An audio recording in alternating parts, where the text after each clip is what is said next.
స్వచ్ఛమైన నాణ్యమైన గౌదర్పార్ పూజా ఉత్పత్తులు www.gaudarpar.com ద్వారా ఆన్లైన్ లో ఆర్డర్ చేయండి. మీ ఇంటిని దేవాలయంగా మార్చుకోండి. అబ్దుల్లా నుంచి హసన్కి బదిలీ అయింది ఈ పని. ఆ అబ్దుల్లా పేరు అబ్దుల్లా కాదు, అహ్మద్ కాబోలు. నేను ఎంతసేపు ఏదో కన్ఫ్యూజ్ అవుతున్నాను అనమాట. అయినా అబ్దుల్లా అని పెట్టుకున్నాం, ఆయన పేరు అంతే అంతే హసన్ కప్పచెప్పారు. హసన్ ఏం చెప్పాడంటే, వీడి ధనలోభంతో దొంగతనం కోసం దొంగతనం కాదు, ఇది తెలివిగా చేస్తోంది, నాకు అర్థమైంది, నేను పట్టుకొస్తాను. కాకపోతే ఆమె తను దొంగిలిచ్చిన సరుకంతా ఇచ్చేసే పక్షంలో ఏలిన వారు ఆమెను ఏం చేయకూడదు అని ఒప్పించాడు. ఖలీఫా అలాగని కాగితం రాసి ఓ ముద్ర వేసి ఎట్లా పెట్టారు. అక్కడి నుంచి ఇతను ఏం చేశాడంటే, చక్కగా వెళ్ళి దిలైలా వాళ్ళ ఇంటికి వెళ్ళి తలుపు కొట్టాడు. తలుపు కొట్టేసరికల్లా జీనాబ్ తలుపు తీసింది. మేముందా అని అడిగేసరికల్లా అప్పుడు దిలైలా కనపడింది. నువ్వు నాకు అర్థమైంది, నువ్వేనని నేను తెలుసుకున్నాను అని చెప్పేసరికల్లా చెప్తే ఈవిడేమంది, నా తెలివితేటలకు గుర్తింపు కోసమే చేశాను ఇది, నేనేం దొంగతనం కాదు, తెలివితేటల గుర్తింపు కోసమే చేశానంటే ఇతను ఏమన్నాడంటే, నేను ఏలిన వారి దగ్గర మాట తీసుకున్నా, నువ్వు దొంగిలిచ్చిన సామానంతా ఇచ్చేసి నీకే శిక్ష పడదు, ఖలీఫా ముందు నిన్ను హాజరుపరుస్తాను అని చెప్పాడు. హసన్ తెలివైన వాడు, అతను ఊహించాడు ఇలాంటి పనులు చేయగలిగే వాళ్ళు ఎవరికి ఈ ఊళ్ళో ఉన్న అన్ని ఆనుపానులు తెలుస్తాయి, ఏ ఇంట్లో ఒక తల్లి కూతురు ఉన్నారు, గెస్ చేశాడు. అవన్నీ ఆలోచించి ఇక్కడ అవకాశం ఉంది, ఎందుకంటే వీళ్ళు సంవత్సరాల పాటు ఖలీఫా సొమ్ము రాజ్యం సొమ్ము తిన్నవాళ్ళు. ఈ పావురాల టపా తీసేయంగానే వీళ్ళని ఆ దివాణం ఖాళీ చేయించేశారు, వీళ్ళు బయటికి వెళ్ళిపోవాల్సి వచ్చింది. వీళ్ళే అయి ఉంటారని ఊహించాడనమాట. వీళ్ళు చెప్పిన ముసల్దాని పోలిక, యంగ్స్టర్ పోలిక అన్నీ వీళ్ళకి టచ్ అవుతున్నాయి. వాడు దొంగ కదా హసన్, అతనికి తెలుసు. సరే దాంతో ఈవిడ సరేనని ఒప్పుకుంది. అయితే నువ్వు మొత్తం సామాన్లన్నీ గుర్రాల మీద గాడిదల మీద వేయించారు, దోచుకున్నవన్నీ. మళ్ళీ ఒకటి దగ్గర గుర్రం తెచ్చేసింది, ఒక దగ్గర గాడిద తెచ్చేసింది కదా, అవి కూడా పట్టుకుపోయారు. మొత్తం సామాన్లన్నీ వచ్చినాయి అంటే దిలైలా చెప్పింది, మొత్తం వచ్చేసినాయి, ఈ 41 సైనికుల దుస్తులు మాత్రం నేను తీసుకురాలేదు, అవి నాకు సంబంధం లేదని. హసన్కి నవ్వచ్చు, అవునులే అది వేరే వాళ్ళ పని, నీ పని కాదు, ఆయన తెలిసింది కూతురు చేసింది కదా. సరే దిలైలా అని తీసుకెళ్ళేసరికి ఆమెను చూడంగానే ఖలీఫాకి బోల్డ్ అంత కోపం వచ్చింది. అయ్యో, ఆగ్రహోదగ్రుడైపోయాడు. ఇంత వెధవ పని చేస్తావా అని పోట్టాడాడు. దీన్ని ఉరిదీయండి అన్నాడు. అనగానే హసన్ వెంటనే కాగితం, మహాప్రభు మీరు ఇది ఇచ్చారు కాగితం అనేసరికల్లా కొంచెం ఆగాడు ఆయన. ఏం చెప్పుకుంటావు, నీ సమాధానం ఏమిటి, సంజాయిషి ఏమిటి అని అడిగితే, ప్రభు పావురాల టపా మా దగ్గర నుంచి తీసేసుకున్నారు, నిజానికి దివాణం నా భర్త పేరు మీద ఉన్న పావురాలని మేపింది, వాటికి నేర్పింది నేను నా కూతురు, అతను లేకపోయినా ఆ దివాణాన్ని మేము నడపగలం. ఆయనకి ఆ ఉద్యోగం ఉంది కానీ ఆయన చేసిందే లేదు, ఆయన వచ్చి మీ దగ్గర నుంచి వార్తలు తీసుకున్నాడు అంతే. ఆ వార్తలు పంపించింది, మళ్ళీ వెనక్కి సమాధానాలు రాబట్టింది, ఎవరి పేరు మీద వాళ్ళ సమాధానాన్ని వెనక్కి పంపింది, ఆ పనంతా మేమే చేసేవాళ్ళం. బాగా చేయి తిరిగి ఉన్నదాన్ని నేను, మా నుంచి ఆ పని తీసేసుకోవటం వల్ల నేను నా తెలివితేటలు మీకు చూపించాలనుకున్నా. పైగా మీరు 2 దొంగలకి కొత్వాల్ పదవి ఇచ్చారు, వాళ్ళకంటే మేమేం తీసిపోయాం ఆడవాళ్ళమైతే మాత్రం అని అడిగేసరికల్లా సరే ఇందులో ఉంది ఎంత ట్రిక్కు, ఎంత సింపుల్గా కన్ను కప్పేసి ఎవరిదైనా. ఈ పావురాల టపా అనేది ఏంటంటే మనిషికి పొలకువ లేకుండా చేసే పని, రహస్య వార్తలు పంపించాలి. ఆ పావురానికి కట్టే కాగితం ఎవ్వరికీ కనపడకూడదు, అదంతా మంచి ట్రిక్తో చేసే పని. పావురాళ్ళకి తర్ఫీదు ఇవ్వటం, ఏదైనా ప్రమాదం ఉంటే పావురాయి రాదక్కడికి, అవన్నీ నేర్పాలి దానికి. మరి ఈ మనిషిని గుర్తించటం, మాట్లాడటం, అర్థం చేసుకోవటం, అవన్నీ చెప్పాలి కదా ఆ టపాకి. ఆ వార్తలు పంపాలంటే అది కావాలి. అవన్నీ ట్రిక్కులు ఈవిడికి ఉన్నాయని సరేనని మొత్తం పావురాల దివాణాన్ని దిలైలాకి అప్పచెప్పడానికి ఖలీఫా ఒప్పుకున్నాడు. 40 మంది నీగ్రో బానిసలు, 40 వేట కుక్కల్ని ఇచ్చాడు. ఈవిడేం చేసింది, చక్కగా మళ్ళీ దివాణంలో తమ సామాన్లన్నీ దివాణానికి మార్చుకున్నారు. వీళ్ళందరికీ ఎర్రటి జలతార దుస్తులు కుట్టించిందిట, వాళ్ళు అని తెలిసేందుకు యూనిఫామ్ కుట్టించింది. అక్కడి నుంచి రోజు మగవాళ్ళ దుస్తులు వేసుకుని చక్కగా ఒక బంగారు టోపీ పైన వెండి పావురపు బొమ్మ ఉన్న బంగారు టోపీ పట్టుకుని గుర్రం మీద వెళ్ళి కోటకెళ్ళి వార్తలన్నీ సేకరించేది. ఎవరెవరికి పంపించాలంటున్నారో అవన్నీ సేకరించుకుని వార్తలన్నీ పుచ్చుకుని ఇంటికి వచ్చేది. సాయంకాలం ఈ ఏర్పాటు చేసేవాళ్ళు తల్లి పిల్ల కలిసి. మంచి తెలివైన వారు. నడుస్తోంది. అయితే ఇంతలో ఏమైంది, ఈ బాగ్దాదు నగరానికి కైరో నగరం నుంచి ఒక చేయి తిరిగిన గజదంగ ఒకడు వచ్చాడు. కైరోలో వాడిని పాదరసం అనేవాళ్ళు, వాడి పేరు అలీ. వాడు అలా చూస్తుండగానే జారిపోతాడు, పాదరసంలాగా చేతిలోకి రాడు. గజ దొంగ, చిన్నప్పటి నుంచి దొంగతనాలు చేస్తున్నాడు, మహా అందగాడు వాడు. ఆ అందంతో సగం మందిని బొల్తా కొట్టిస్తాడు. ఇంతకీ వాడు ఇక్కడికి ఎందుకు వచ్చాడు? ఈయనున్నాడు కదా అబ్దుల్లా, ఆయన పిలిపించాడు. ఈ దిలైలా కూతురైన జీనాబ్ వల్ల తను దిశమాలతో కదా ఏదో నామమాత్రపు బట్టలతోటి రోడ్డు మీద తిరగవలసి వచ్చింది.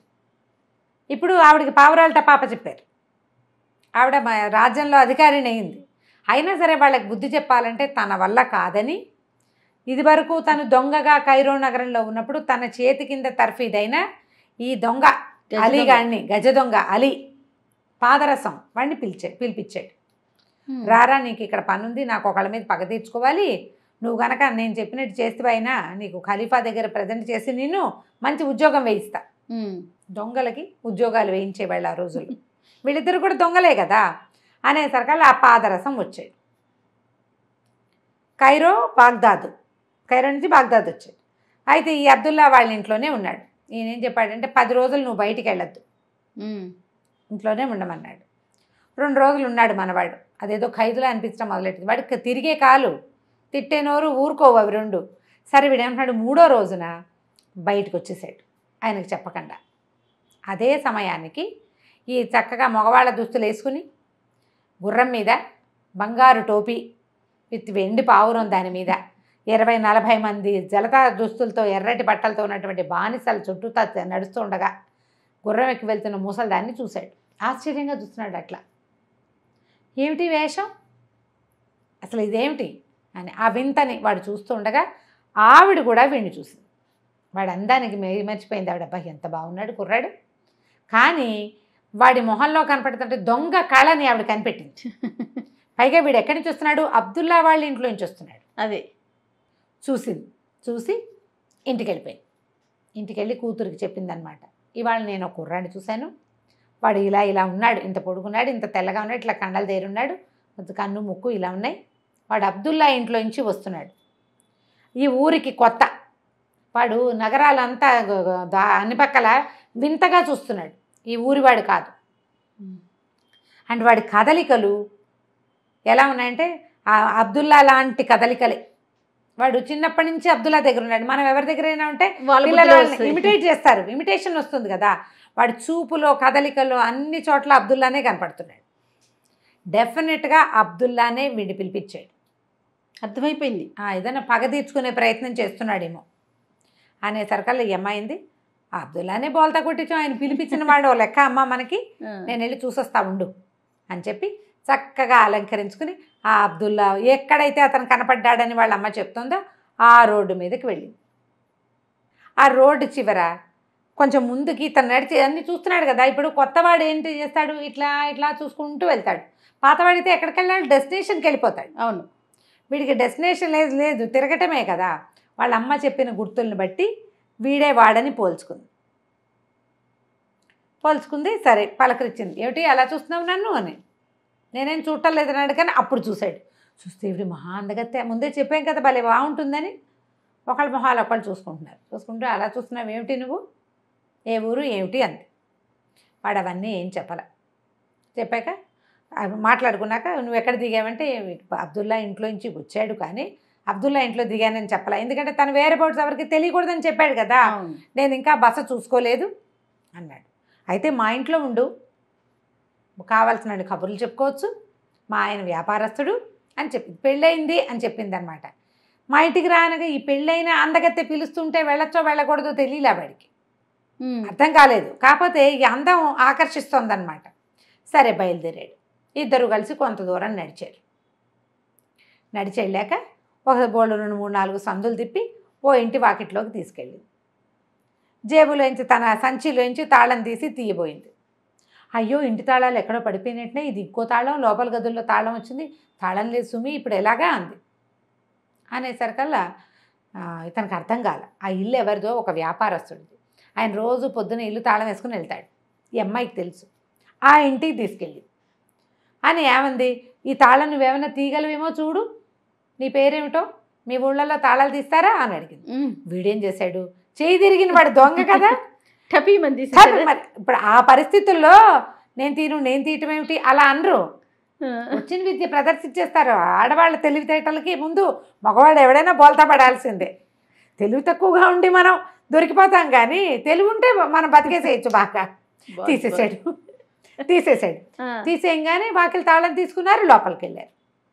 వెళ్ళాక ఏమంది, నువ్వు మరేమో నువ్వు హాల్లో కూర్చో, నేను బావి దగ్గరికి వెళ్ళి నీళ్లు తెచ్చి వంట చేస్తాను, భోజనం చేద్దామంతే అనేసరికల్లా సరే బాగానే ఉందిగా హాల్లో కూర్చున్నాడు. ఈ అమ్మాయి ఏం చేసింది, ఒక అరగంట దాకా పావుగంట అటు ఇటు తిరిగి ఆ బావి దగ్గర నిలబడి కేకలు పెట్టింది. అయ్యో అయ్యో ఇంకేముంది, కొంప మునిగిపోయిందని అరిచింది. అరిచేసరికల్లా పరిగెత్తుకుంటూ వెళ్ళాడు అలీ పాదరసం గారు.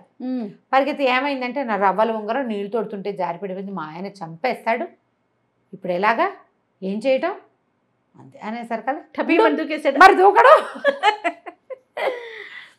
నేను తీస్తానులే అన్నాడు. తీస్తావా, వృత్తి లక్షణం.